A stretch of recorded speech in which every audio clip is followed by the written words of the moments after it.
Each year in April, we have a special day of celebration for the Earth. Earth Day was created to get people thinking about ways to take better care of and appreciate the Earth. So what do you think are some things that you might be able to do at home this year that might help out the Earth and the environment? I know we could pick up litter along the roads or in our yards. That'd be good. We could maybe cut down on the amount of energy that we use, like have a device-free day, or turn the lights off when you're not in the house. Sure, or turn off the water in between when you brush your teeth and when you rinse off your toothbrush. That's always a good one. Yeah. You know about the 3 R's, the reduce, reuse, and recycle. Oh, recycle. So That's a big reduce one. means like use less stuff, especially like things that you have to throw out, right? Reuse means you could use things that you could use over and over again, like a water bottle instead of lots of plastic bottles. Right, you can refill some of those. You know, or you could use one of those shopping totes instead of plastic bags that have to be thrown out. Right. We know about recycling, right? You should always recycle things that can be recycled. And you can buy things that are in containers you can recycle instead of buying things in containers you have to throw away. That's true. That's a good one to do. And at our house, we compost. Yes, composting is always a good thing you can do, where you can take scraps of plants and vegetables and put them in a big pile, and they'll turn into dirt, right? They turn into garden soil, which I use in my gardens. That's if the chickens can't eat it. They get first dibs on the leftovers. Another really good Earth Day activity is to plant a garden.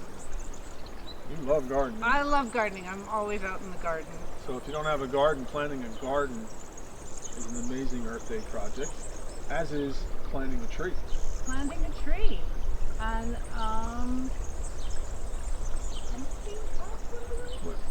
We do, but isn't there another holiday in April? oh, that's right. There's a holiday in April for planting trees. What's that called?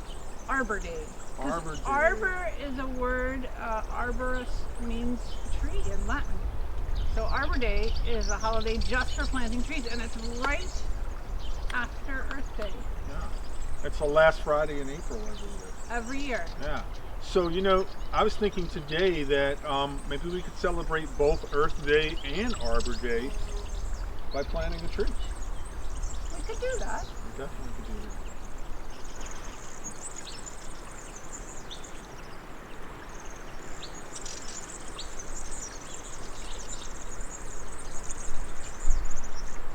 So we found a really good spot to plant our tree today along the side of this stream. What kind of tree is this?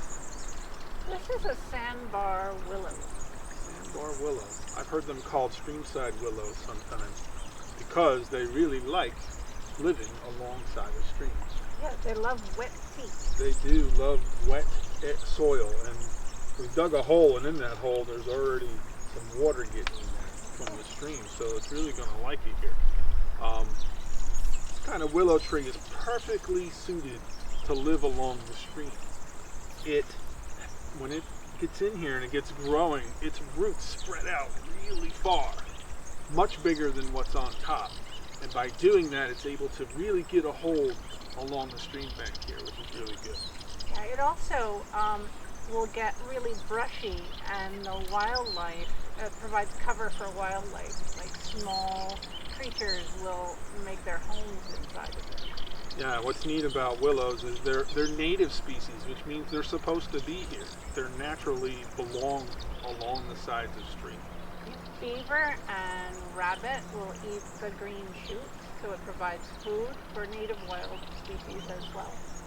One of the things that makes it a great streamside tree as well is that when this stream has a lot of water in it and it starts to flood out of the bank, or we have a high water event, the plant is very flexible. It can bend with the water and not be damaged. And when the water goes back down, it'll just straighten back up. Ducks and water birds also eat the buds, so it provides food for birds. Yeah, this particular species of willow gets about somewhere between 6 and 10 foot high, and it'll spread out quite a bit. So it does provide great shelter and habitat for a lot of critters as well. And the flowers actually provide high-grade honey for bees. Oh, cool. So our local beekeepers love this plant. So this one species of plant is doing a lot of jobs that's good for the earth, right? A lot of jobs that are good for the earth. Another neat thing about this particular kind of streamside tree is that should we have a really severe or catastrophic flood and this whole area gets wiped out and this plant gets washed downstream, it'll actually reroot itself on its own somewhere further downstream. So they're very resilient and able to. And even the branches will do that, Yeah, I think, right? yeah. If a branch breaks off, Yeah. it'll root itself downstream. Yeah. So why do you think it's so important to have all those roots in the soil? What about you guys? What do you think about that? Take a minute. What would happen to this bank if it didn't have any roots to hold it together? You're probably thinking that it's going to hold this soil in place, and that's what it does. It actually prevents something called erosion. And by having lots of roots, it holds the soil in place. So when the water rises up and we have some flooding conditions, this soil will be in place. If we didn't have plants here, a lot of this soil could easily be washed away. Some probably already has over time. Yeah. Yeah. Let's get this baby in the Well, soil. yeah. So we're going to go ahead and plant it. But before we do, I want to mention that here in the Ashokan watershed, we're constantly talking to folks about the importance of planting native plants near the stream. We're creating what's called a buffer, which is a zone between the stream and the sides of the stream. And the buffer helps protect the edge of the stream bank, from washing away. A lot of times when people buy property near the stream, one of the things they want to do is cut down everything so they can see the stream, maybe plant some grass so they have a great view. And that seems like a good idea, especially if you like to have parties and hang out by the stream. But then when you have one of those floods, it can be a really bad situation because there's no roots to hold the soil and it all gets washed away. And can, damage your property, even damage your house if you're really close to the stream. So we encourage people to plant things like willows along the stream to hold that soil in place, to keep it out of the stream, because believe it or not, this water's going down to New York City as drinking water. Do you think they want a lot of soil in their drinking water? No, they don't. Probably not. So we're going to go ahead and plant this guy. So we're going to turn it over. We're going to loosen it up. And we're not going to pull it too hard by its trunk because that's not good for it. And it's been in this pot a long time. It doesn't want to come out. Maybe you could press on it a little bit because you're strong. There we go. Now we're going to dump some of that in the soil. There we go.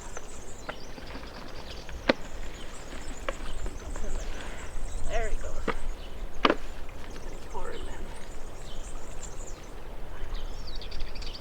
Now, the willow family is really interesting because it's native to the United States, and weeping willows are a cousin, and the willow trees are a cousin, and pussy willows are a cousin, and they're used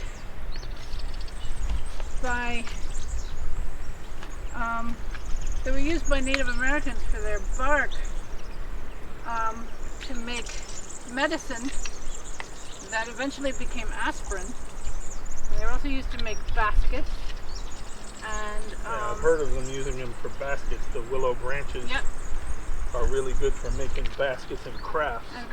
And they were used also for their the young trees were used to make poles, to make structures, because they were very bendy. So if you plant a tree at your house or any kind of plant, you're probably going to want to water a lot. We won't need to water this one because it's right next to the stream, and there was actually water right in the bottom of that hole when we dug it. I'm going to make a little indentation around the bottom so that when it rains, some of the rainwater will sit right there. It should work out just fine. If we make sure the soil is compacted, the capillary action will draw the water up. So what do you think? Do you have some ideas for Earth Day or for Arbor Day? And some ideas of things you can do around your house, around your yard to help out the earth? Maybe you could plant a little garden.